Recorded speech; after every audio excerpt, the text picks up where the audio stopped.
We had an awesome rain shower today, and the clouds that are left over are absolutely stunning. So I'm reading my Bible today, and I come across this passage which really tied it all together. It's Psalm 19, 1 through 4, and then verse 6. So verse 1 says, "The heavens proclaim the glory of God. The skies display his craftsmanship." I think that's so cool because the heavens proclaim the glory of God. Like, they can't really speak or say anything, right? But all of it is existing to lift God high, to glorify him. And it says the skies display his craftsmanship.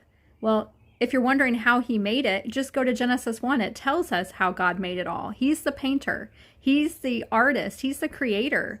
Nobody can take credit for what is in the sky or what we see in the heavens. It's God's craftsmanship. Verse 2 says, "Day after day they continue to speak. Night after night they make him known."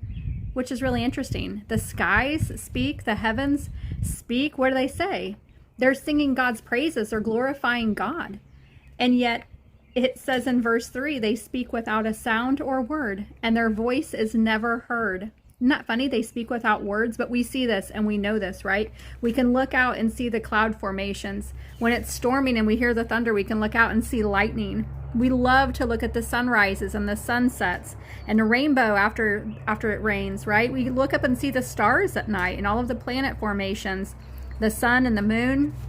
So we know this. We see the heavens and the skies proclaiming the glory of God.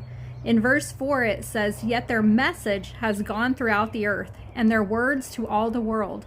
God has made a home in the heavens for the sun." This is really cool because he's trying to give us an example about how the message of the skies and the heavens has gone throughout the earth. And what's really cool is they don't speak, right? There's no words that come from the sky or from the heavens, but yet it's known by the whole world, which sits under the heavens and the skies. And so he tells us God has made a home in the heavens for the sun. The sun rises at one end of the heavens and it follows its course to the other end. Nothing can hide from its heat. Isn't it amazing how we marvel at the sky? We marvel at what we see in the heavens. We stare at it.